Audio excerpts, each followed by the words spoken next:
Evening everybody. Can I just check before we start that all councillors can access the agenda? Yep, perfect. I'd like to welcome all the committee members, members of the public, press and those viewing on live stream to meeting of the Adults and Health Scrutiny Committee. I'd like to remind everyone that this is a public meeting and that the meeting is being live streamed. I've got to do a bit of housekeeping in terms of fire. In the event that the fire alarm's sounding, everyone should vacate the building through the nearest exit, which is through reception area, and proceed directly to the assembly point, which is in the open area opposite the car park. If I can now ask each member of the committee to introduce themselves for the benefit of our visitors, and at this time could I also extend a warm welcome to Saqib Rehman, who is attending as a representative of Healthwatch. So if I can start with you, Councillor Barkham, if you can just introduce yourself. Hi team, Councillor Barkham representing Pass and Walton, also part of the panel who was interviewing our new head medical officer. I was 4, by the way. Good evening all, Councillor Ansar Ali representing North Ward. Good evening everybody, I'm Councillor Heather Skipstead from Alton Longville Ward. Good evening everyone, I'm Shabina Kayoum, Councillor for East Ward. Good evening, I'm David Beecham, Democratic Services Officer supporting this committee in place of Paulina Ford. I'm Gavin Elsey, I'm the chair of the committee and I'm the ward councillor for Wittering Ward. Hello, I'm Jyoti Atri, Director of Public Health. Good evening everyone, I'm Charlotte Black. Charlotte Black, I'm Charlotte Black, I'm the Director of Adult Social Care for Peterborough.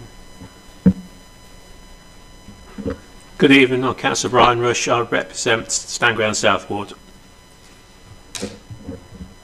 Chris Burbage representing the Bretton Ward. Good evening everyone, Scott Warren also representing Bretton Ward. Good evening, Brian Tyler, Gunthorpe Ward. Good evening, Councillor Saqib representing Clinton and Castor Ward. Good evening, Councillor June Ball, Co-optee for the parishes. Thank you. Thank you everybody. If we can then go to agenda item number 1, which is apologies for absence. Thanks Chair, apologies from Councillor Hemorrhage this evening and Councillor Skipstead is in attendance as a sub. Thanks. Thank you. Agenda item number 2, declarations of interest and any whipping declarations. Councillor KM. Thank you, Chair. I'd just like to declare that I work in the capacity as a GP for Central Medical Centre, and after advice from the legal officer, I'm still allowed to remain a participant of the meeting when the CCG participates. But because I'm employed by Central Medical Centre, if they were to be discussed in the future at any meeting, I would take a seat outside. Thank you, Councillor KM. No others? Jolly good. Agenda item number 3, which is the minutes of the Health and Scrutiny Committee meeting held on the 13th of July 2021. I'm assuming everyone's had an opportunity to digest those. If everyone agrees that they're a true and accurate record, can I have a proposer and a seconder? I'm happy to propose, Mr. Chairman. Thank you. It has to be a Peterborough City Councillor, I'm afraid. Sorry. Councillor Rush to propose. Happy to second that. And Councillor Barkham to second. Thank you. Agenda item number 4, call-in of any cabinet member or key officer decisions. No call-ins this evening, Chair. Thank you, David. Okay. At this point, I'll welcome Janet Dullahan, who's joining us virtually, for agenda item number 5, which is the All-Age Autism Strategy Consultation Report. Welcome. Thank you very much, and thank you for inviting me to the meeting this evening. So my name is Janet Dallahan, and I've been working with all partners for the last 18 months developing the autism strategy. And it is, we have a statutory obligation to have an autism strategy and have a clear offer for people with autism. And over the past 18 months, we've worked with parents, carers, people with lived experience of autism, apart from all professionals, the police, health, social care, the acute trusts, on developing this. We've worked very closely with public health, who's developed a health needs assessment around our needs. And the accumulation of all of this work is our draft autism strategy that we're out to consultation with now. And there are key priorities within that we will that we're consulting on from the 7th of September to the 18th of October. So welcome people to look at it, share it. Very happy to attend any forum to discuss anything that is within there. And the main key objectives within that is to mainly look at a really good diagnostic pathway for children and adults, to look at good training and awareness raising around this area, to look at criminal justice and employment, to look at healthcare. They're the main, and each of these areas have a working party with all key stakeholders. So I hope you have all the links and the strategy to look at. Very happy to take any questions on it. And again, as I said, happy to attend any kind of forum to discuss what's in there. But welcome any feedback that would help us get to a final strategy after the 19th of October. Thank you. Sorry, thank you, Janet. I'll open it up to questions from members of the committee. Councillor Bull. Thank you, Mr. Chairman. Can I just ask about page 40 of the Autism Strategy Report? I'm wondering if anyone can say a bit more about the psychoeducational groups for autism spectrum understanding and support scheme, and who can actually join the scheme, because the report doesn't actually pad that out enough for me.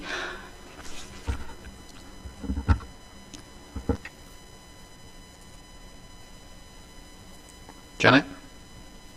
Oh, sorry, if you wanted me to answer that. So very happy to get more information on this. And if you feel the report doesn't pad that out, really have the mental health services are doing an awful lot, and there's been investment within this area, but there are big gaps within there. So I'm more than happy to come to talk to the mental health services and come back to you with more information on that. Thank you. Thank you.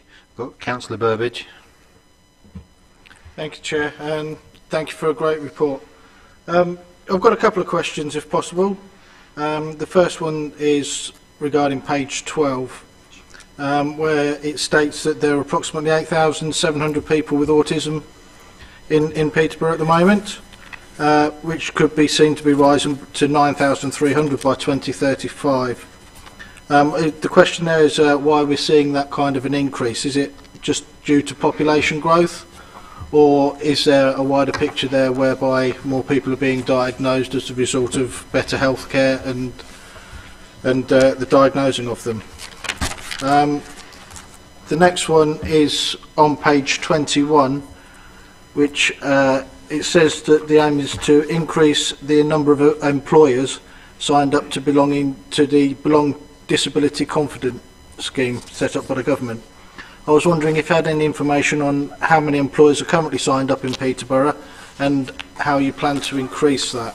And the final question is, it was myself that brought the autism strategy motion to full council 18 months ago, and part of the reason for that was because as councillors we have very limited information on how we can signpost our residents to being able to receive the correct kind of care that they need.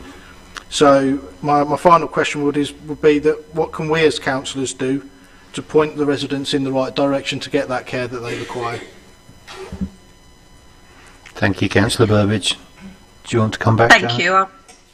Yes, I do. I'll try to remember all of those as I go along. There is definitely an increase. Public Health predict an increase in the population, and also not everybody. I mean, certainly with the Children's Pathway, there are more children being diagnosed with autism, and with adults there is a waiting list for them, and obviously with the increase in population, those three factors are contributing to the increase. With regards to employment, and it's encouraging people to become disability friendly, we're doing a lot of work around that with different, and within Peterborough we've actually targeted lots of employers and also working with the colleges, because we have very small numbers, very small percentage of people in full-time meaningful employment with autism. And we've had 2 seminars, and we are targeting lots of local firms, encouraging them. We have lots of information on how to become disability friendly, and we're also doing some information on how to make reasonable adjustments, and that it's quite simple, and there is gaps in the workforce locally. And we're trying to encourage in agriculture, in hospitality, and again we're trying to really encourage local firms to think of this, people with neurodiversity, not just autism but learning disabilities, to really look at this, look at this, see the value that a lot of people with autism can bring to these jobs. Sorry, I've answered 2 questions within that. Oh, the other one was around how can we help and support. More than happy to come on a regular basis to the committee with updates on all of these areas, and also do, there's the local offer, there is our strategy, all of which can be signposted in what people can expect. Still got a lot of work to do in all these areas, but more than happy to come on a regular basis and give an update. Thank you, Janet. Councillor Barkham. Thank you, Chair. Hi, Janet. Just briefly, I had a number of parents contact me recently in regards to their child who is autistic and the limited amount of support that they're receiving from the local school or local schools. So they felt that they had to homeschool, but any structures or support for homeschooling was limited as well, because the school environment isn't necessarily appropriate for somebody who's autistic with regards to the stimuli overload. So what are you doing to mitigate this particular scenario? Thank you. Okay, so we're working very closely with the SEND strategy. It must be intricately interlinked, so that we do a lot of training and awareness, and schools do have hubs, and the autism teachers can help with this. So it's really important we link with people that don't have good experience. And through the work I've done over the last 18 months, people's experience vary from feel they constantly fight the system to saying they had a good experience, and we need to change that to everyone feeling that they have a much better experience. So within schools, we are absolutely linking this to the SEND strategy, and I'm more than happy again to make sure that that we tap into people with that kind of experience to try and change that, because schools should have training and awareness. They should be able to cope with people that have autism and make environments more friendly, so that people with autism can go to school. But if they're home educated, again, we need to make sure that that is the right support there if parents choose to do that. So again, it's just, I'm saying we must link this to the SEND strategy as part of one offer. Okay. Just want to briefly come back at that, Janet. The parents who contacted me felt their child couldn't go to school, so they felt like they had no choice and had to homeschool. So is there somewhere you can send something through to me so I can point them in the right direction or show them the offer this fall that is available, because presently they've come into a dead end? I'm more than happy. Thank you. Sorry, I didn't interrupt. I'm more than happy to pick that up and make sure that I do talk to the people in the education system and see if I can help and support that better. And their feedback will be invaluable to helping us get this right. So yes, if you could do that to me, please. Thank you. Councillor Ali? Thank you, Chair. With regards to rising numbers, particularly with children diagnosed with autism, and it's already mentioned that it seems that there doesn't seem to be positive experiences out there. I welcome the strategy. I welcome the work that is being done with the stakeholders, with the employers. But I think the big question is that have we got the resources, have we got the finance to support the rising number of people with autism who are requiring and who have expectations that they will get the right amount of support at the point of need. Thank you. Janet?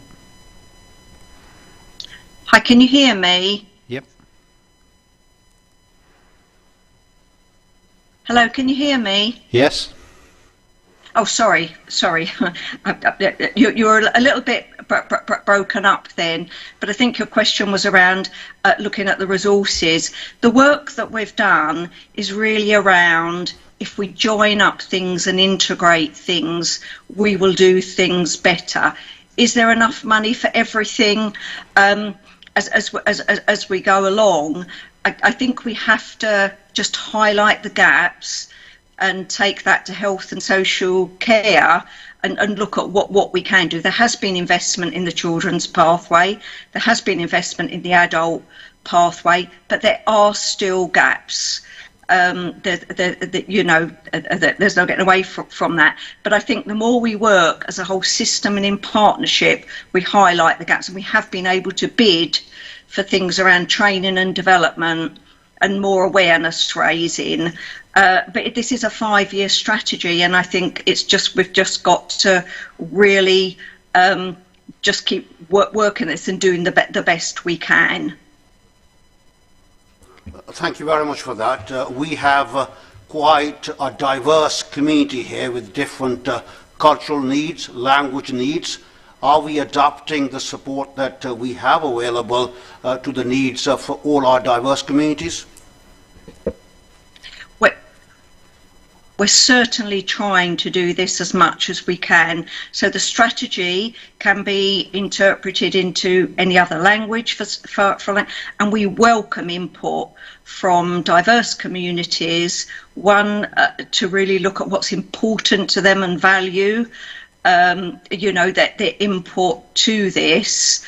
But it's something we have to be really mindful of and actively get better at. And finally, do we keep statistics in terms of the numbers of people with autism, how they reflect the diverse communities that we have in Peterborough?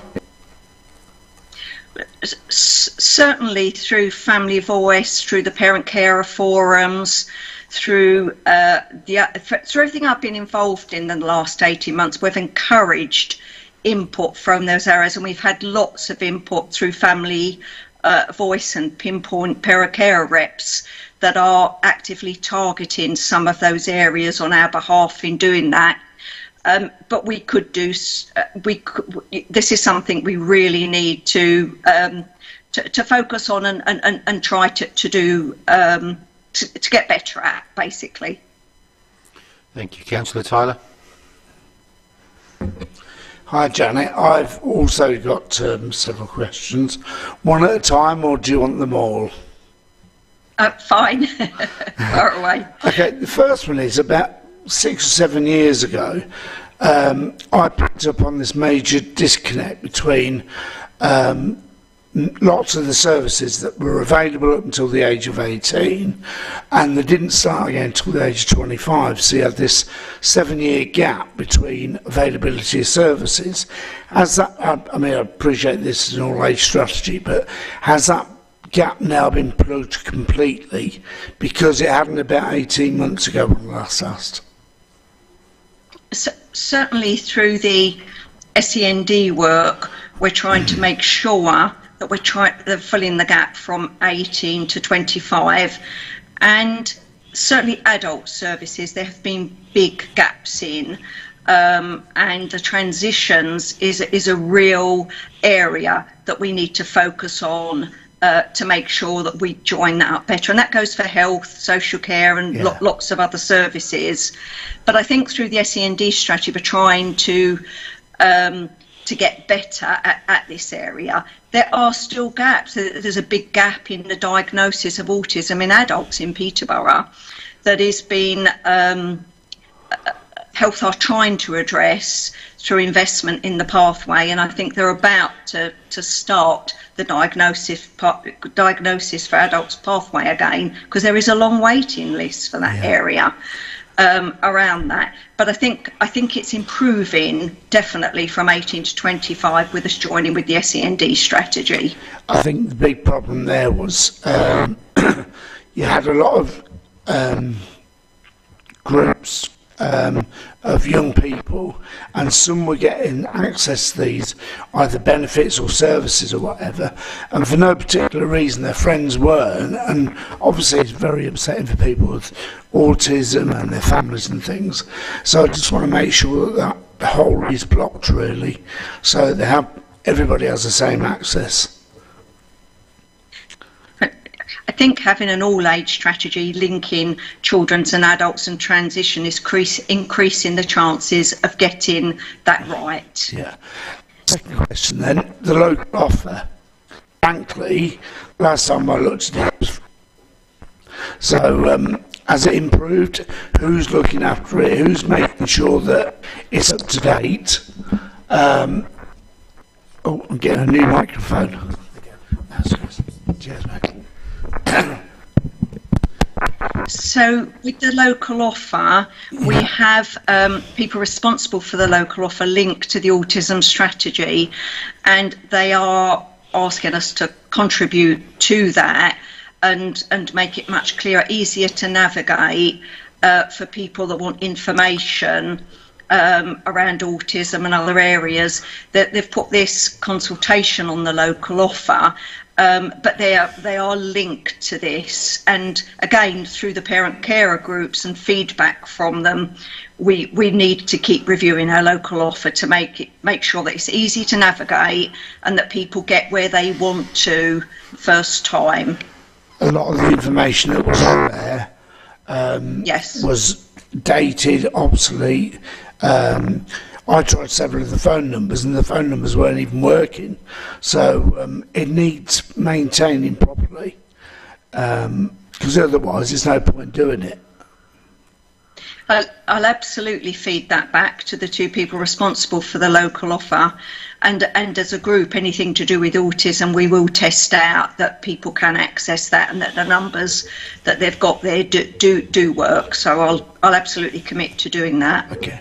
And my final question, I was involved with some job reverse schemes, the fairs. Will you be running those again, where the employers are looking for people rather than the client looking for a job? There are a couple of schemes, and we do have an employment working group, both for with a range of partners on there, and people with lived experience of autism that have got jobs. So there are some good examples, but there are also some examples where people have failed as a result of that. So our seminars, where we're encouraging employers to be there, work from both ends, one encouraging them, but also really encouraging young people to have aspirations, to have career. But there's no getting away. We need to improve our 16 plus offer. and commissioners, both in health and local authority, have looked at that to give young people the aspiration that they want and can do some of these jobs. So it is, again, a big job that we need to be, it's one of our priorities. Thank you, Janet. Thank you. Councillor Cahan. Thank you, Chair. I was trying to find the agenda in the beginning of the presentation. Do excuse me, and if it has been repeated, this question, please feel free to stop me. What I was really concerned about is how early, first of all, can families access the services? So from what age should this begin, number one? Number two, obviously things start to kick in once a child has been given a diagnosis, given this is such a large spectrum. So does this aim to cut down the waiting time? Because it does state in the report that the earlier parents receive the help and support and the interventions, the outcomes are clearly better. So in the earlier stages, my belief is that if you do give all the support to parents, but they don't have a diagnosis, which is often what we sometimes face in primary care, the parents can be at a bit of a loss. So does this strategy aim to cut down the waiting times, and how early can parents access the strategy? Thank you. Well, we hope that obviously one of the key priorities is early identification, and this is where we need to work right from birth with midwives and early settings and all of that. I think from parents' experiences, quite often, once you're on the pathway, it actually is, parents say it's good, it's quite clear, it's within 18 weeks, but it's the issue of getting on the pathway. Is it behaviour? Is it, and so parents can feel that they are going, to different services, trying to get, because not, a lot of children may not be autistic but need other help and support. Likewise, the needs assessment and nationally has shown that girls are underdiagnosed because they can, present as different around that. So it is around training and awareness to give parents the right support. Is it parenting? Is it behaviour? Is it what support do schools and settings need to give? But if it is autism, to be referred to the pathway, and once people are on that, they do feel they get a good service. But again, I think we've just got to listen to people's experience and try and make sure that our services do support parents when they're in this early phase of not knowing, that need help with their child, but not quite knowing where to go.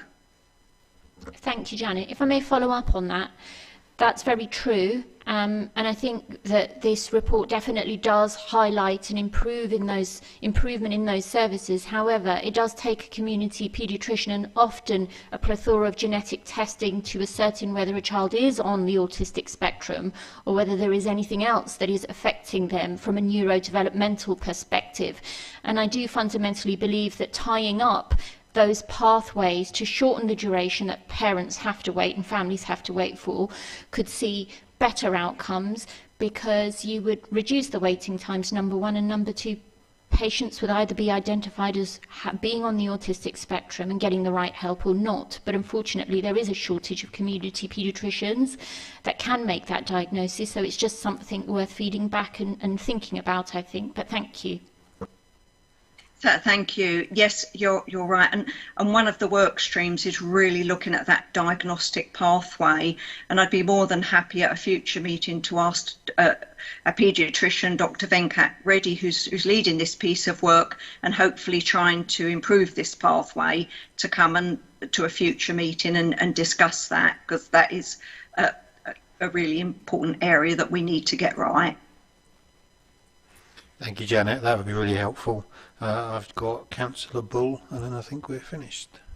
Thank you, Mr. Chairman. I'd just like to turn you back to page 46 of the 5-year strategy, Janet, and ask how and when will you be reviewing the new partnership between the CPFT and CCS NHS Trust regarding mental and emotional health services for children and young people.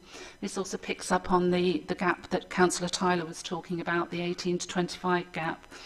Thank you. There is definitely a gap in this area, and indeed within CCS and CPFT, people have felt that, for instance, if there is just a diagnosis of autism, where do they go for mental health services? It has been picked up by the CCG, and again, within the mental health strategy, they are trying to really fill this gap.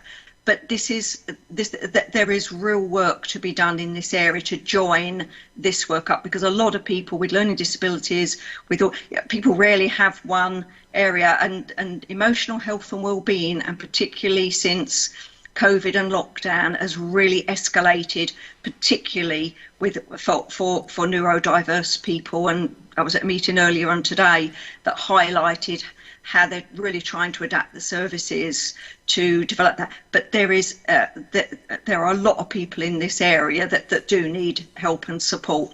The mental health services are linked to the strategy, and again, parents and carers have highlighted these gaps within them, and needing to get the right emotional and mental health support for these people. But there are gaps at the moment.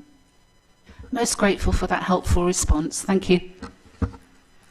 Thank you, Janet. I believe we're now done. So thank you. It's been really enlightening, the information that you've given us. We have a recommendation, which is that all of the councillors respond to the consultation on the all age autism strategy, and make positive feedback on the strategy. So that's a recommendation that we'll be taking forward. I believe you're now finished, Janet, so you're more than welcome to stay and listen to the rest of the meeting, but if you don't want to, then we understand. So thank you for your time. Thank you very much.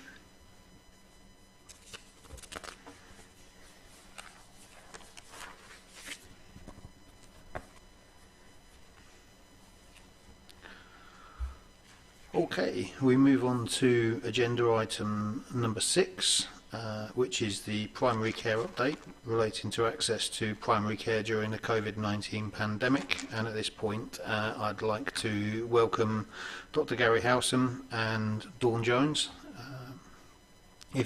Welcome both. If you could just give a brief intro of who you are for the committee, that would be really helpful. Excellent, thank you, Chair. So good evening to those of the committee I've not met before. I'm Dr. Gary Howsam. I'm a GP in Peterborough, and I'm the clinical chair of the Cambridge and Peterborough CCG and the vice chair of the Cambridge and Peterborough Integrated Care System. Dawn, if you'd like to introduce yourself, then I'll take the paper, please. Thank you, Gary. Good evening, everyone. My name is Dawn Jones, and I'm Head of Primary Care Commissioning at Cambridge and Peterborough CCG. Thank you. Thanks, Dawn. So thank you, Chair. I mean, I'll take the paper generally as read. There's 2 parts to it. Firstly, we've provided answers to 5 questions that I understand the committee specifically asked. That can be found in sections 3.1 to 3.5 of the paper. And we'd also like to take the opportunity to update the committee on the Oundle surgery transition from our ICS to the Northamptonshire ICS. And 2 changes in contracts in the Peterborough area, which are detailed on the 2nd page of the report, which I believe is page 84 of your pack. I don't know, Chair, how you feel the time will be best used, whether you're happy for the committee to ask questions of me to try and respond, because I think the answers to the questions are fairly clearly laid out, but I'm happy to add to any other points that people may have. Thank you, Gary. I think that's most sensible. So I'll open it up to the members of the committee. Councillor Rush. Thank you very much, Chair. Good evening, Gary. Good evening. Have you any idea when face-to-face appointments at doctor surgeries will get back to normal?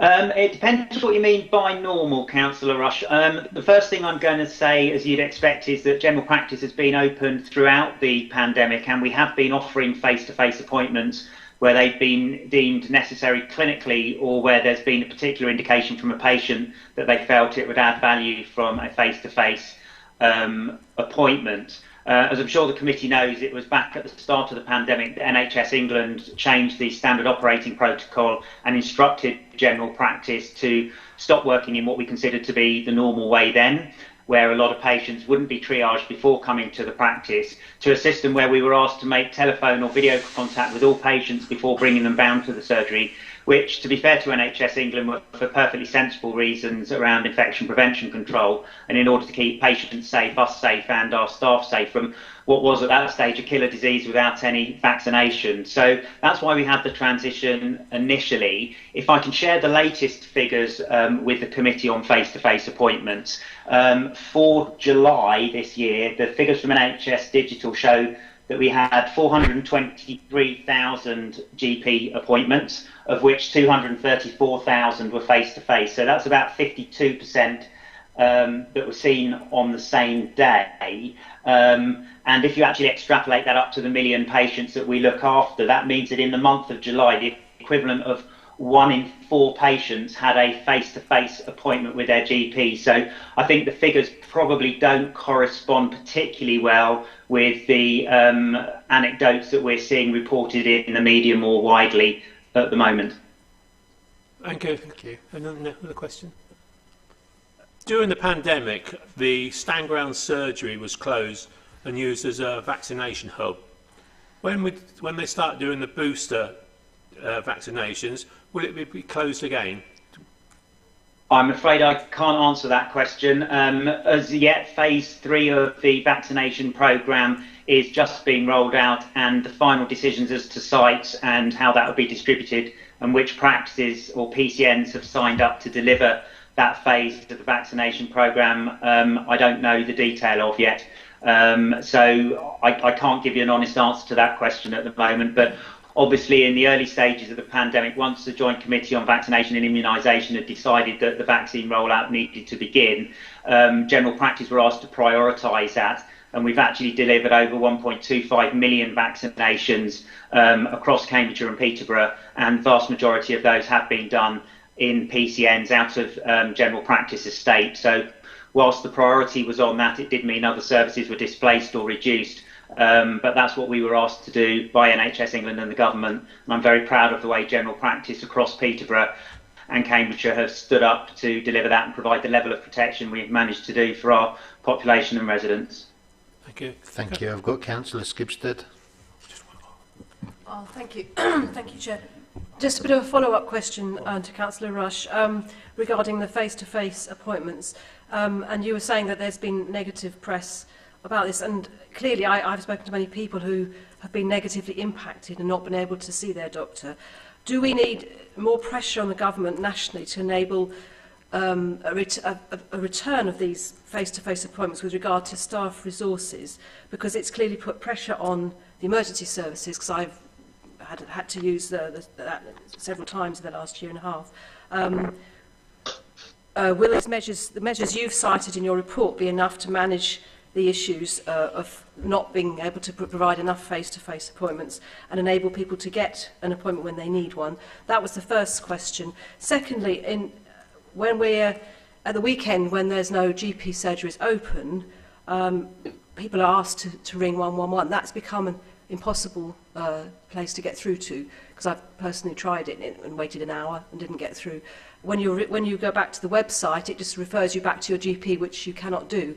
So at the weekend, if you're sick, you have no other recourse than emergency services. And I just wondered, is that going to be remedied in any way? Thank you. Excellent. Thank you for your question. So if I take those in two parts. First of all, it's not my place to comment on pressure on the government. That's very much for you in elected posts to do. But we know that the workforce crisis in general practice vastly predated the pandemic. There was a manifesto promise back in 2019 of 6,000 extra GPs by 2024. What we've actually seen between 2015 and 2021 is a reduction of 1,300 full-time equivalent GPs across England, which is a 4.5% reduction in GP numbers. So what that's obviously meant is that there's an increase in the ratio of patients to GPs of about 10%. Population increase of 4.5% and patients with a lot more complicated means there's less GPs doing more complicated work for more people. So capacity is going to be an issue going forwards.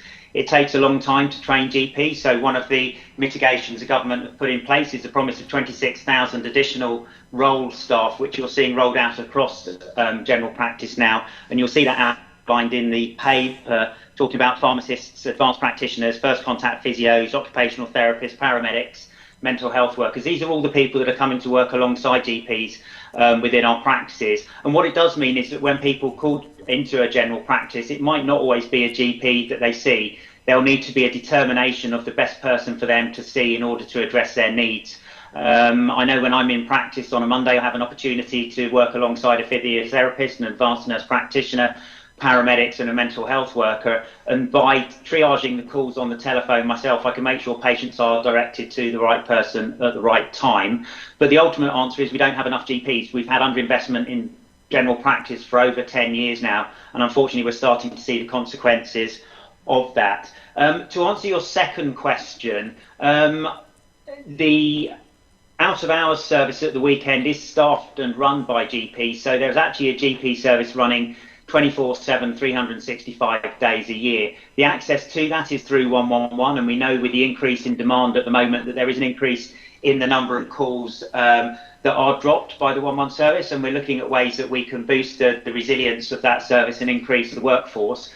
But we know across all health and care services at the moment that the most precious resource that we're running incredibly short of is the workforce themselves. So it's not an answer or a question we're going to be able to fix very easily overnight. It is about retraining people. It's about making the job more doable so people can extend the number of days they work in a week, bringing in a different skill set, but also changing patient expectations. So in the same way that if you phoned your bank, you might not necessarily always get put in front of the bank manager. You may be sent to a bank teller. You may be advised to speak to a debt advisory person. You may be speaking to a mortgage advisor. In the same way that they run their services to make sure people get the best advice from the most appropriate person at the right time, that's what we're endeavouring to do within the health services. Thank you. I just have one quick follow-up. Is that all right? I just wanted to ask, my own practice is actually worked very well throughout the pandemic. I've always had an appointment on the same day from a doctor, but I understand it's incredibly different from one practice to another, where some people never get to speak to a doctor, or so they've told me. So I think there's a big disparity between the service. Is that something that you're looking at as well, about to make it more sort of uniform across the area? Thank you. I think you're absolutely right to highlight that there is disparity between the way in which services are delivered, but we talk about two types of variation. You've got your warranted variation, which reflects the difference within the workforce and within the demographics of the practice, and then the unwarranted variation that we see just because people choose to do things in different ways. We're doing everything we can to try and reduce the unwarranted variation. But the reason that general practice is at the heart of its communities and embedded and works so well with its communities is that we can flex our services to the particular needs of the local community that we serve. So I wouldn't want to go for standardisation across all services because that would be inappropriate. But absolutely there are areas that we can work on in order to make things better. What I would say, unfortunately, is a lot of comments are based on anecdote. It's amazing how many people I speak to who think they're the 1 in a million person that's managed to get through and see their GP on the day. But actually, if you look at the 2021 GP survey results, overall 83% of people were very happy with the service that they get from their general practitioner. It's just a shame that the irresponsible and inaccurate reporting by the media is driving a wedge between us and our patients, when we know that the most important partnership across both health and social care is between the health practitioners, the care practitioners and our patients, which is why we remain one of the most highly trusted professions in England. Thank you, Gary. Councillor Ball. Thank you, Mr. Chairman. If I could ask Gary whether, obviously we accept that there are workforce capacity and capability issues in play here, but have any of you considered the implementation of dedicated polyclinics like they have in Europe, where, you know, you have, if you're dealing with... Sorry, Councillor, can I interrupt? Because we're not catching what you're saying. I'm afraid you're breaking up. I got as far as the dedicated something. Dedicated polyclinics like they have in Europe. You know, if you have cancers or a diagnosis of potentially having a malignant tumour, that you end up going to the specific clinics that deal with that sort of thing. If you have Alzheimer's or variations of that, then you go to that specific clinic. So the general practitioner isn't doing everything and spreading themselves very thinly. There are these multiple clinics that deal with one set of health issues, health and well-being issues. Is that something that would fit around the post-pandemic world? I think one of the challenges with that is that people need to be directed to the correct clinic. So there's always going to be a role for triage, and the only people in the medical profession that are expert generalists these days are the GPs. We've got such high levels of specialisation within our secondary care and tertiary care services that in order for people to get a holistic approach to their medical needs, which are often also psychological and social needs, which are impacting on their health too, is to have someone in the role of a GP. Certainly we suggest that it's absolutely right that we get a mix of skills within individual practices, and we know that practices working together across primary care networks allows us to do that at scale. But the costs associated with a lot of these other services in other parts of Europe are much more than they are in the UK, and within the current funding envelope as determined by the government, I don't think we'd be able to afford that. And I think also patients appreciate that they have someone that's pulling their care together, advocating for them and helping to guide them through the system. And I am biased because obviously I am a GP, but I think that role is an invaluable one. It protects people from over-investigation, and it means they get through to the appropriate part of the support services in secondary care as and when they need to. Thank you. Thank you for that very comprehensive answer. Much appreciated. You're welcome. Councillor Rush.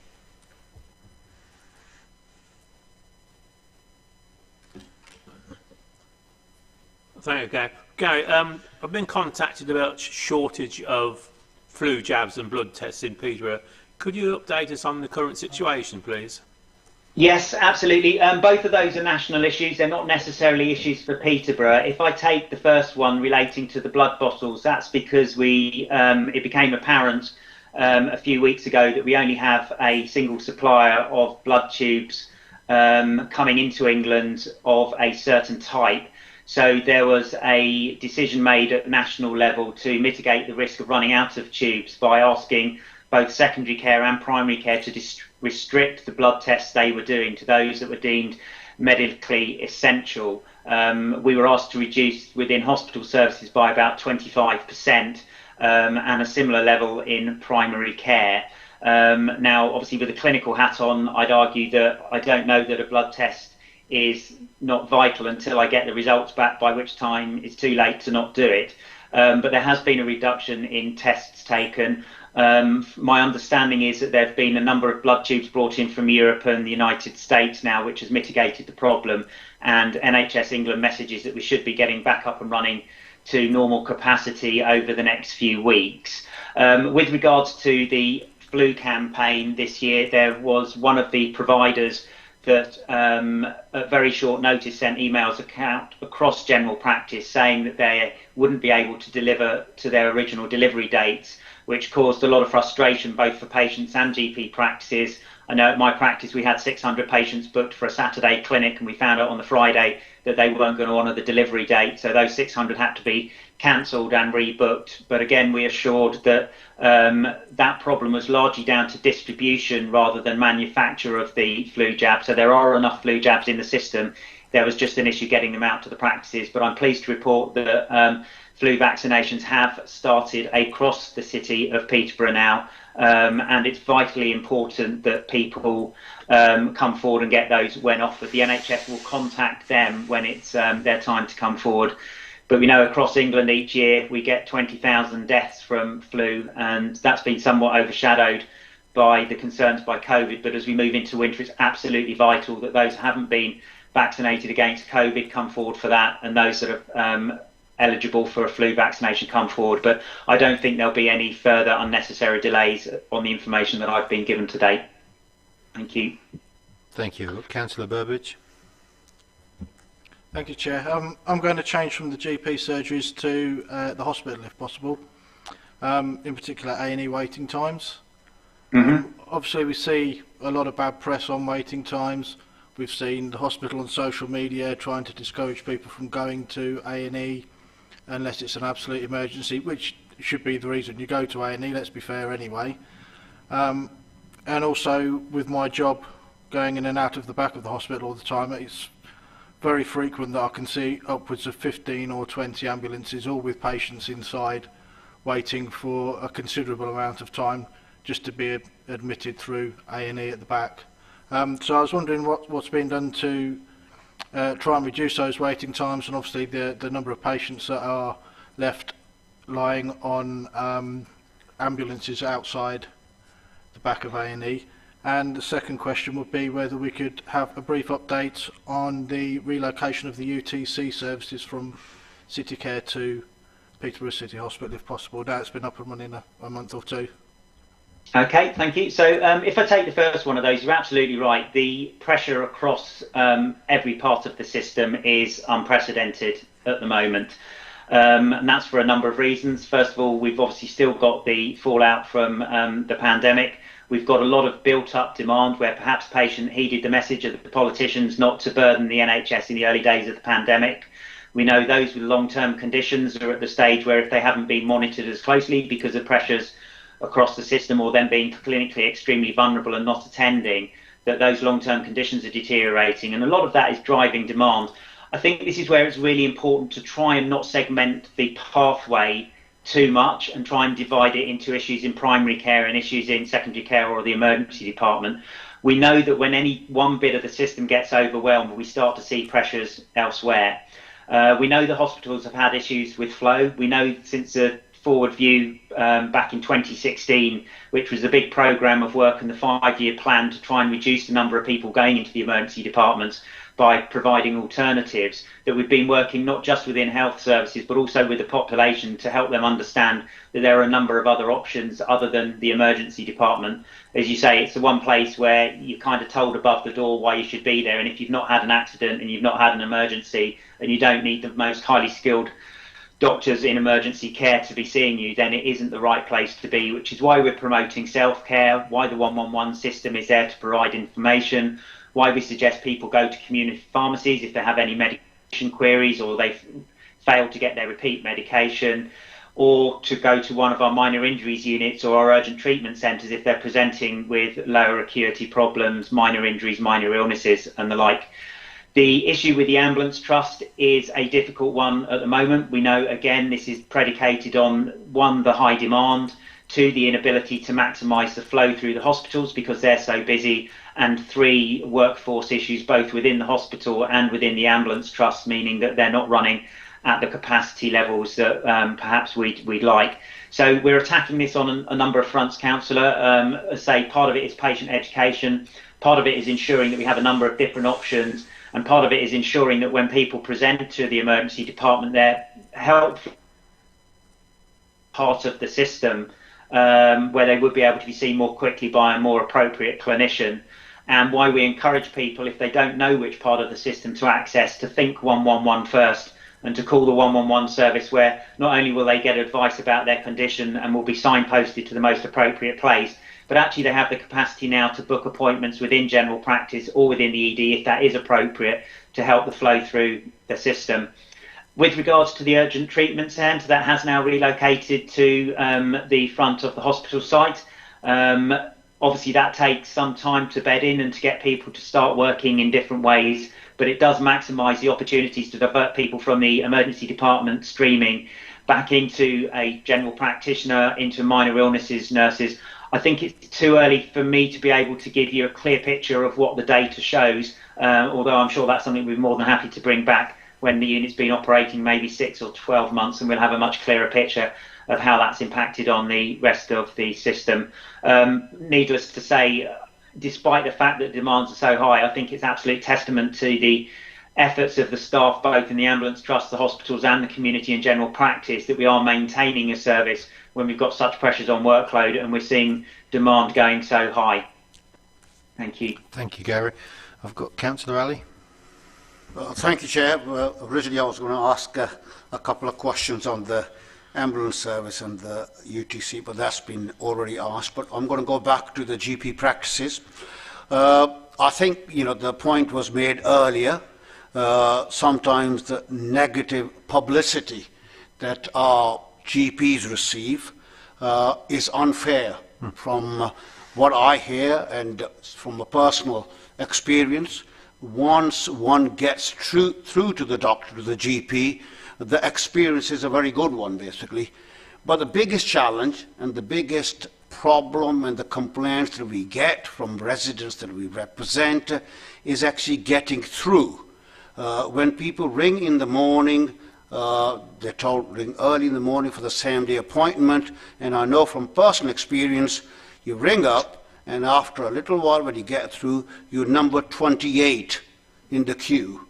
A lot of people get put off, especially, you know, if someone's ill, and it takes quite a considerable time to get through. Like I said, and I think that is where the negative publicity comes in, because that's usually the experience of most people when they ring the GP practices. I think once you actually get to speak to the doctor, the experience is a very positive one. What is being done? You know, when the practice is saying, call us early in the morning, 8:30, and I think I've made this point before as well, if you're going to have a lot of pressure that time of the day, then I would have thought the easiest thing would be to have a few extra people answering the phone lines. And, you know, it doesn't seem to be that big a problem to me, but I'm sure it's much more complicated than that. But I think that's where the issue is, getting through. Yeah, thank you. And I wouldn't disagree with your assessment of the challenge at the moment. And this is why we've tried many different ways of having both online triage and people being able to phone up through the course of the day. But because of the lack of GPs and because of the lack of capacity at the moment, we know right across the 4 nations of the UK that there is this sort of rush first thing in the morning in order to try and get a telephone or get through on the telephones. Now, practices can extend their number of lines we've got running into our practices, but ultimately it boils down to the number of people who are there to answer it. And although we could try ways of centralising that, we then have problems with people being put in with the wrong clinician. Again, I think, and I'm very pleased to hear that you've had a good experience personally. Again, going back to the GP patient survey results from July this year, which are the national survey, 68% of people said they found it easy to get through to their practice by phone. That's actually an increase from 2020. And 70% of those people that were saying that had actually had an appointment in the last 6 months. In terms of making appointments, 60% said they saw or spoke to someone at a time they wanted to or sooner. 60% who wanted a same day appointment got one, and 71% say they had a good experience of making an appointment, which takes me back to the point I was saying. We know that 82% were satisfied with the appointment offered and accepted it, and yet if you read the media you wouldn't believe that at all. You'd believe it was absolutely impossible to get through and that nobody was doing so. We know in general practice across Cambridgeshire and Peterborough there's 12.5% increase in appointments. We've also had the surge hubs, which you'll see from the paper, have laid on an extra 10,500 hours of GP appointments, which is equivalent to 36,000 appointments between last December and July. So I think, unfortunately, the story that sells papers is that GPs are lazy and you can't get to see them. but the experience of people who are asked in the national survey and of our patients locally and of the council that just passed comment is actually the service does work a majority of the time. We're equally frustrated as those people for whom it doesn't work as they'd like it to, because as a doctor I want my patient to be able to access the care they need, but it's not as grim as it is portrayed in the media at the moment. And as I said at the start, some of the reporting is both inaccurate, irresponsible in my mind, and quite unhelpful. But thank you for giving me the chance to set the record straight. No, thank you very much for that. And I think it's very important that you collectively address that particular issue, how you can actually express some of the positive experiences, because you're absolutely right. In the press, the story is quite negative, basically. My second question, I suppose, is you mentioned a couple of times, although, and it's just not party political in any way or form, we're just trying to serve the people that we are elected to serve in the best way that we possibly can, the shortage of GPs, although politically it's been promised that there is going to be an increase in the number of GPs, but we've had a downturn. Do you feel, as a professional, that in terms of the strategies that are in place locally and nationally, that in time to come, we will be able to improve the situation in the United Kingdom? Well, there's some very encouraging news in terms of the number of people coming into general practice. Despite what everybody says, it's still a very popular career, and I would advocate to any medical student that it's the most fulfilling branch of medicine. And we're seeing that in the training numbers. We've got a larger number of people coming into GP training each year. Unfortunately, it takes several years for them to train and then several years for them to be comfortable and confident in the role. And the trouble we're finding at the moment is not so much with recruitment, but with retention. Over the last few years, the job's become increasingly undoable, and that's led to significant levels of burnout, stress and anxiety amongst GPs. And we're seeing more people leaving than we're seeing coming in to the profession. And what that's meant, as I said earlier on, is over the last few years we've lost 1,300 full-time equivalent GPs, and with the increases in population it means that every GP has another 100 or so patients on their individual list, and that means we have less time for each patient. And to deliver high quality safe care to patients who are increasingly complex both in terms of their medical needs and their psychosocial needs, we need time. We need a decent amount of time with our people to help, with our patients, to help them sort out their problems. And yes, I'm always optimistic. I wouldn't be able to do this job if I wasn't, but I genuinely believe that as we move forward and people start to accept that you will get in front of a GP when you need to, but there are many other health professionals and allied health professionals out there that can solve a number of problems, that those people most requiring the skills of an expert generalist will be able to get in front of a GP for an appropriate amount of time to have their problems sorted. Thank you. Thank you, Gary. I've got an observation and a question for you, Gary. The observation is that I completely agree and concur with the comments about trying to get through at 8:30 in the morning on the telephone. However, I know, because I've had to wait, that a number of those people who are ringing at 8:30 in the morning are not ringing for a mission critical appointment. They're ringing for an appointment which could be dealt with at any other time. I know through my own experience and through my surgery that I can actually book that online without the need to actually ring at 8:30 in the morning. So is there a need for a greater awareness that for non-essential like on-the-day appointments that people can actually book online, and do we need a better way of spreading that news? Because I only recently found out that I could do it, and kind of my main question is, you said that there are 20,000 deaths from flu each year, and it is a big killer. I work in healthcare for care for the elderly, so it's a big issue for us. But nationally, in the press, I don't think I've heard of one person who's died of flu in the last 2 years, because everybody's died of COVID. So my question is, are people actually still being recorded as dying from flu, or is it becoming bundled into COVID or forgotten as a result of COVID?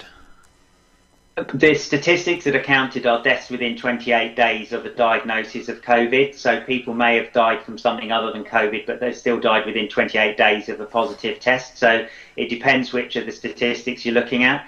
From the death certificates, that would highlight exactly what the cause of death is. I can't give you the figures off the top of my head, I'm afraid, but we do know that flu is obviously a transmissible disease, and through the course of the last flu season, people weren't mixing as much as usual. If they were out and about, they were wearing masks. We were being very careful to wash our hands, all of which are very sensible public health measures which we should be taking every year to help prevent all infectious diseases, including flu. So I sincerely hope that one of the benefits we see from people being more aware of how important basic hand hygiene, keeping your distance, wearing masks, etc. is for COVID, that will have some impact on the flu as well. I totally agree with what you say about the fact that at the moment we've got this bottleneck of people trying to get hold of the practice at 8:30. This is one of the reasons I'm desperately concerned by this, the media campaigns for everything having to go back to being face-to-face. I've worked in a practice where for the last 5 years we've triaged all calls, and it's worked particularly well for our patients because it means they can call at any point through the course of the day, so we don't get that bottleneck at the start, because they know that if they've got an administrative problem, they can phone up later in the day, they can get results later in the day. If everything goes back to being face-to-face, the number of people we'll be able to deal with will be greatly reduced. And perversely, the message getting out that it's really difficult to see a GP is actually driving more people to try and get in to see us. So it's actually driving demand. So it's unhelpful on a number of levels, as well as not really painting a true picture of what's going on. Thank you. I've got Councillor Kayam. Thank you, Chair. Thank you, Gary. As a fellow GP, I first of all want to start off by saying a great big thank you.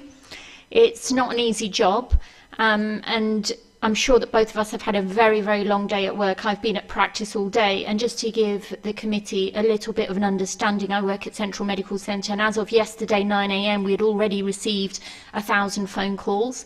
And I'm going to say it how it is. I'm absolutely fed up of the GP bashing in the media, which then translates onto the population, and it's disheartening.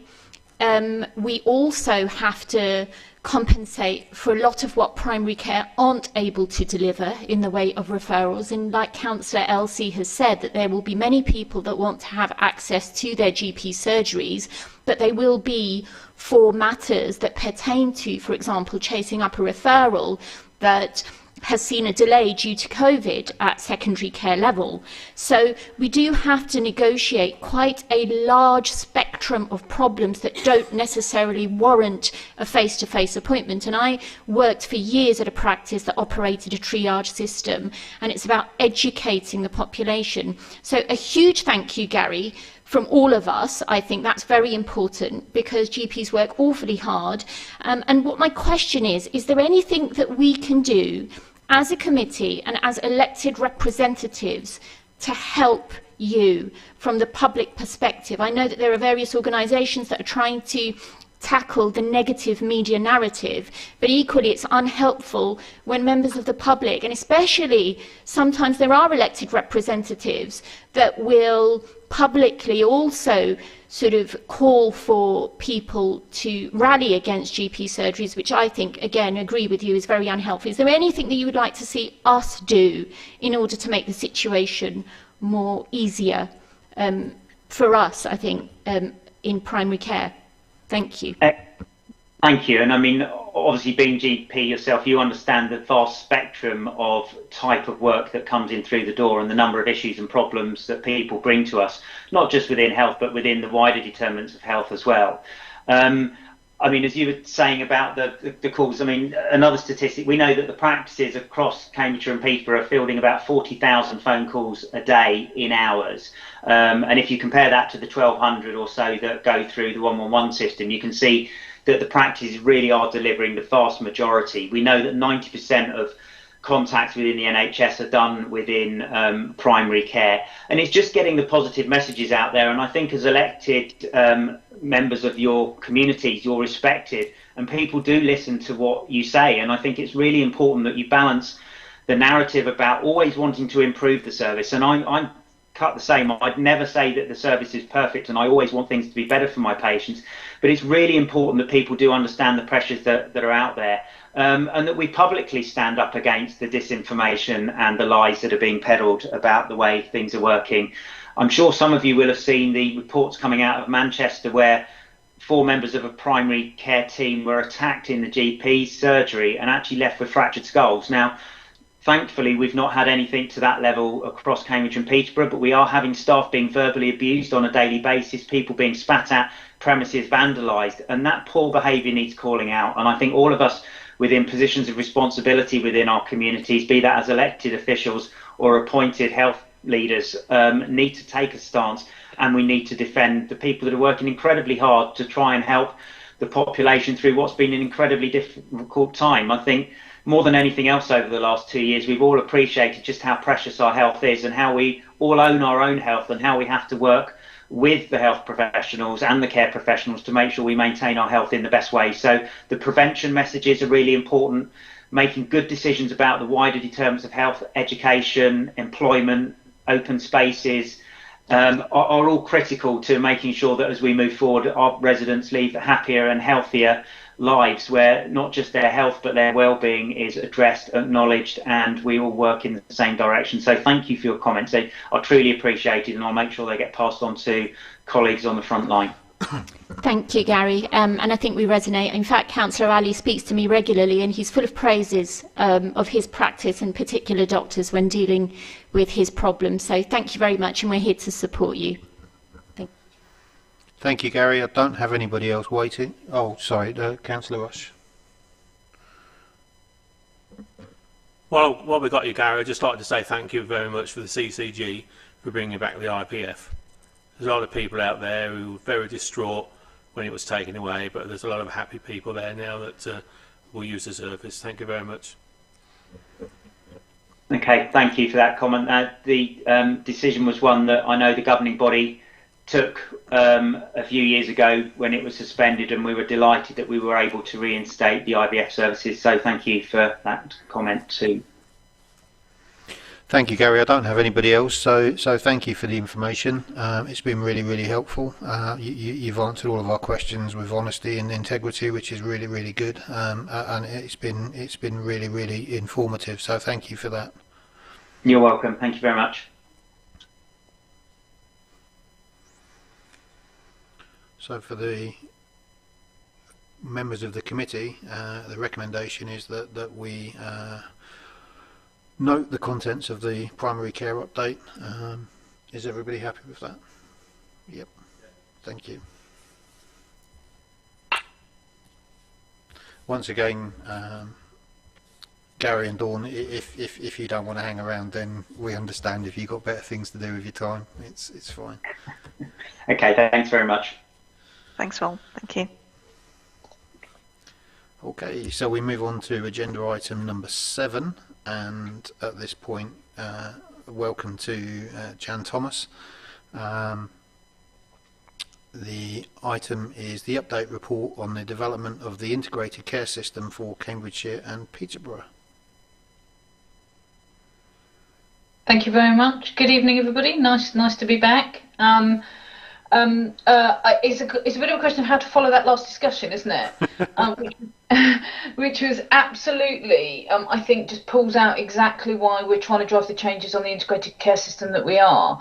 I mean, the pressure in both health and care is huge. Demand is high. Workforce is challenging. People are tired. We know that we're only in mid to late September. Winter is going to get busier, and on top of just providing services, we are trying to plan for the future. We are trying to recover services that we've got in place. We're trying to roll out the biggest vaccination and flu programme that has ever been seen before. So, and that's why we believe in setting up the integrated care system in line with the white paper that will be hopefully receive royal assent in March, that we are moving towards a system where some of the differences in care people experience, some of the breakdowns and troubles people have with access can be addressed through across health and care, us working together and quite frankly being stronger together and providing more continuity for the residents of Cambridgeshire and Peterborough than we have before. I'm not going to go through the paper in detail. I'm assuming that people have read it, but just to give people a flavour of the timescales and process involved here. So, white paper was presented, has had the second reading in July. As I said, we're expecting royal assent at the end of this financial year. What that then requires us to do is set up a new organisation which will be led by an integrated care board that has accountability for the financial performance of health. It has an obligation, and rightly so, to address health inequalities. It has an obligation to become a strategic planner for services and transformation, and it has an obligation to really address some of the workforce challenges that we see, not just here, but nationally as well. So it's going to be a big ask. We are looking to discharge that by effectively making sure that whenever possible we can move services as near to people's communities as possible. So the principle of subsidiarity is absolutely key in this. So we want to use data, we want to move care as locally as possible to where patients live. We want to, for staff, make their teams integrated so there is less barriers between people working between organisation for the future. We have a set of clear goals that emphasise that, with it being about care closer to home, but also about that personalised care and making sure we're working off fact more than stories. And I think Gary has just shown to us why the importance of facts alongside stories is so important. Those statistics in the primary care survey are really eye-opening for those people who have a certain set of opinions and some of that perception that Gary was talking about in the media. So we are very keen that we work off a clear fact base. So as I've said, it's about making sure that we use all of the assets that we've got to be able to create the opportunities and expand access to services, shape services differently, and ultimately, of course, continue delivering the world-class services that we are lucky enough to be able to provide in Cambridgeshire and Peterborough. I'm going to stop there if that's okay. I'm very happy to talk more, but would it be helpful just to go straight to questions? Yeah, thank you. That's absolutely fine, Jan. Do I have any questions? Councillor Ball? Thank you, Mr. Chairman. Jan, can I ask, is it proposed that there will be a system in place for assessing and meeting the workforce needs of the health, social care and public health services in Peterborough and Cambridgeshire? And will this assessment be independently verified to ensure that workforce need for both health and social care services are being met? So the requirement of the Integrated Care Board is to deal with the strategic plan of workforce. It is also requiring us to work closely across health and care. Now, of course, the trouble with what's being proposed to some degree is that it doesn't actually really properly align on a national policy stage the delivery of care with the delivery of health. But locally, I'm sure Charlotte will be able to contribute to this, and Jyoti. We are really trying through everything we do to align health and care. So we do not talk about service redesign of one service without bringing in care, without bringing in the workforce. We do not do anything across public health either without making sure that we are sharing resources, working together to get to the best outcomes for that workforce. So there will be a system overall workforce plan. It will include the needs of other services, including care. It may not be the only vehicle to have one clear plan, but I'm sure between professionals like Charlotte, Jyoti and myself, we can have the debate that says, actually, would we want to take that down one clear plan going forward? And Charlotte and Jyoti, you might want to comment on that. Charlotte? Yes, thanks, Jan. Yes, I can confirm that Adult Social Care is working really closely with all health partners on this. We're spending a lot of time on it together. It's incredibly important, and we recognise the need to really simplify the way in which people experience our services, but also to make sure that the way in which we plan our workforce going forward is done in a much more joined up way. So it's very much part of the day job at the moment, something we're working very closely on. Thank you. Josie? I would just agree with comments made so far, and I think that will increasingly be the case as we work together on the health and wellbeing plan as well. Thank you. Councillor Barkham. Thank you, Chair.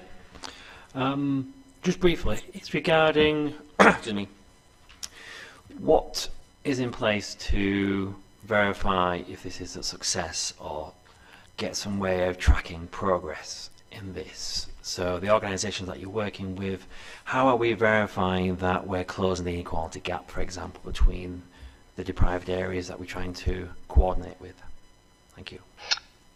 Yeah, I think that's an absolutely brilliant question, because we are so familiar, aren't we, with change for change's sake, and what we need to make sure is this really does add value and works differently. So what we are doing is a few things. So obviously we're creating a clear plan for what we want to deliver in the short, medium and long term, which has very clear KPIs and measures of success in it, and they are evolving, and they are through to performance standards that we commit to meet, all the way through to transformation programs and the outcomes we expect them to have. So over the coming weeks and months, you'll see increasing plans being produced, which has those clear outcome measures in it. I have to be frank and say, in itself, changing governance structures, closing down and transferring a CCG into an ICS isn't going to necessarily make any fundamental change, because my message is, you know, we need to keep going and accelerate the programs of improvements we've got. What is different though is if we take a step back and we say, what have we learned through COVID?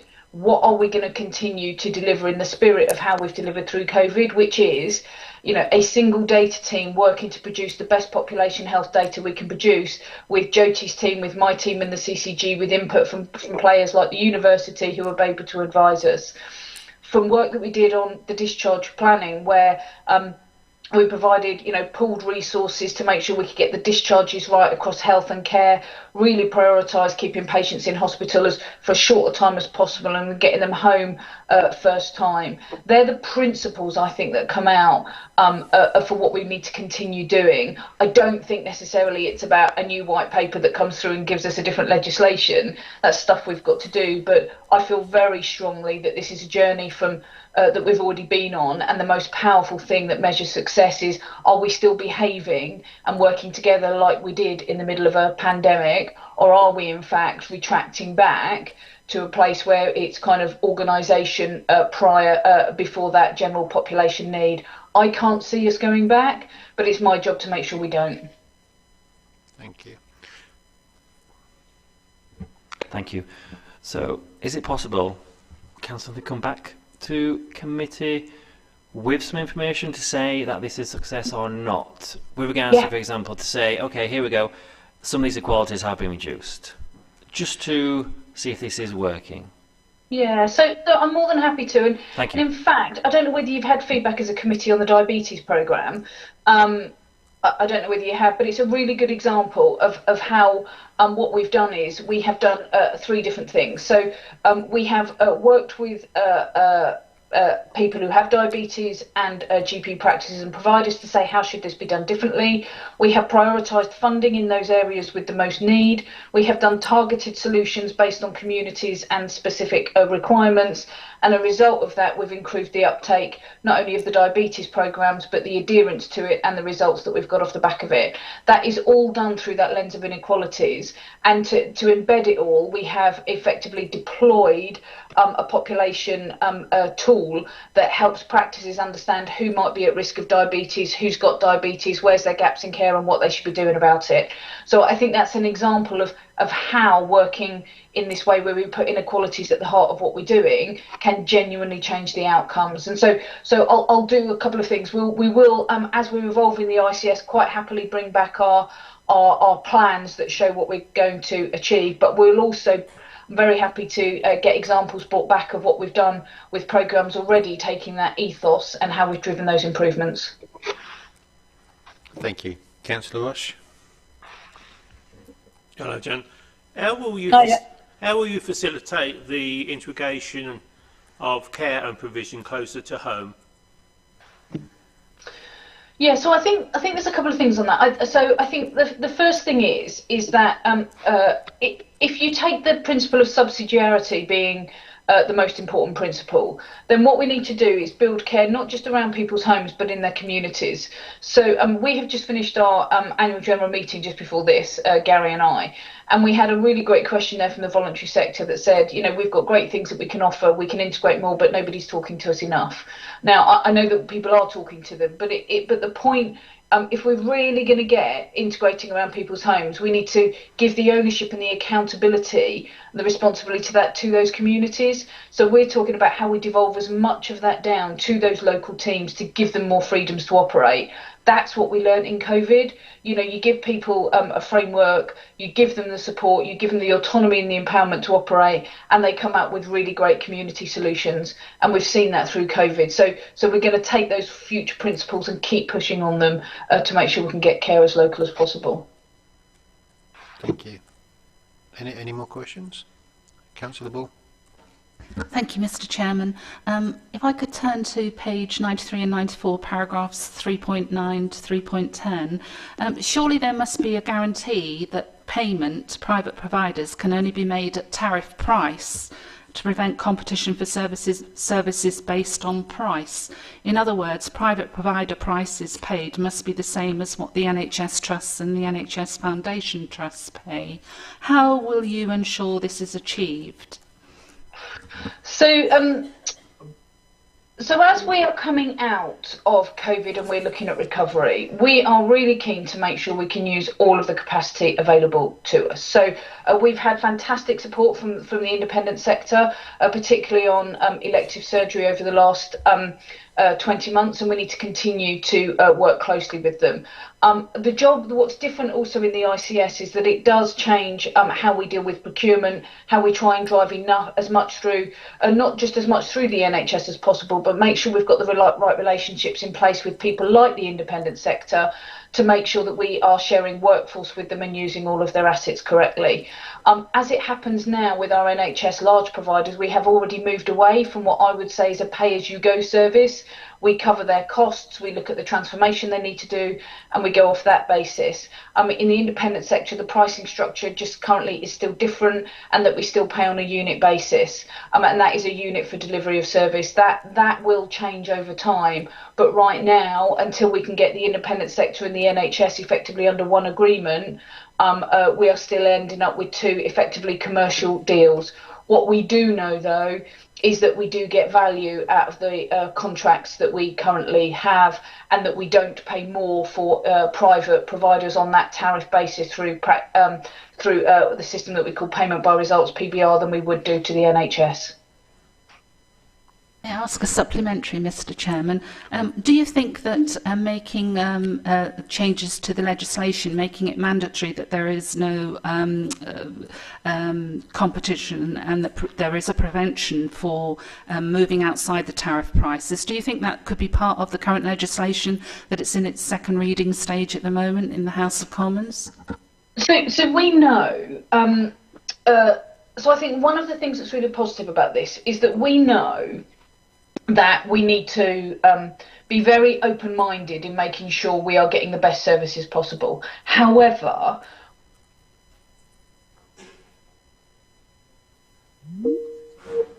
could and does, putting us through effectively a competition process to run procurements does feel like not the best use of resources. So the new legislation for those things where it is core NHS service, that we don't have to continue to re-procure for them, I think that's a very sensible move. What I don't want to lose, though, is the engagement from some of our private sector colleagues who provide real innovation, can bring a different set of assets and resources to us that, quite frankly, we might be a bit narrow-minded if we didn't consider. So I think for us, it's about using the legislation to say, let's use pragmatism and not go down a competitive process when it effectively is an NHS core service.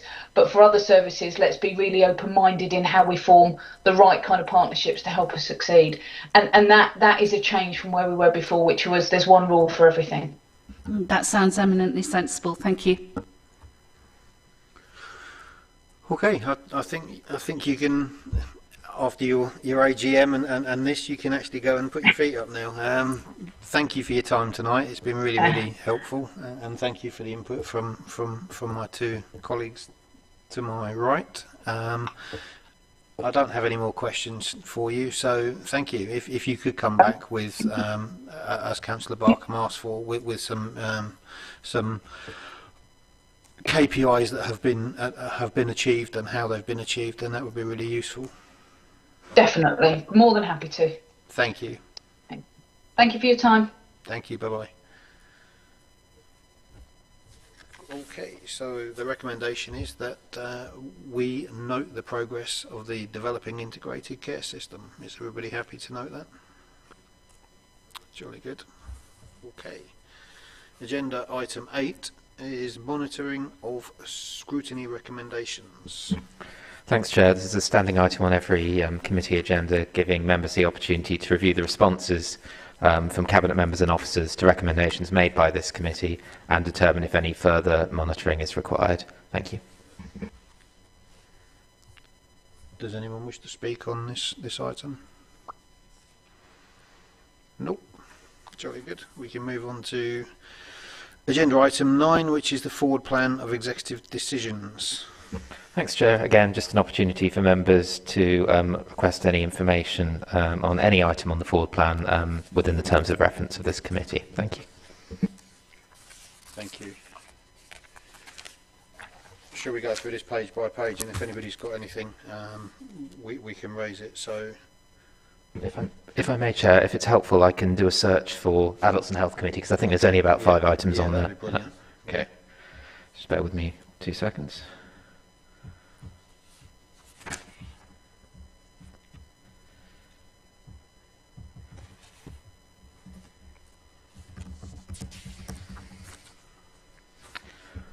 Okay, so the first item is item 2, adoption of the dynamic purchasing system procedure for public health contracts with primary care providers.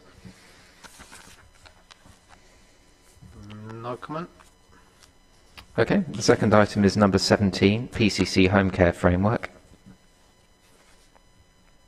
Nope. Okay, the third item is number 22, integrated community equipment service contract award and section 75 agreement. No comment. And then we have number 25, Community Alarm Lifeline Services, delegation of function to Cambridgeshire County Council for new service users and direct award for legacy service users. Again, no comment. And finally, this is a non-key decision, item 5 in that list, variation to the delegation agreement between PCC and CCC regarding the delivery of the Healthy Child programme across Peterborough and Cambridgeshire. Again, no comment. That was all Thank you, fairly Chair. painless, wasn't it? Agenda item 10 is the work programme, which is an opportunity to review the work programme.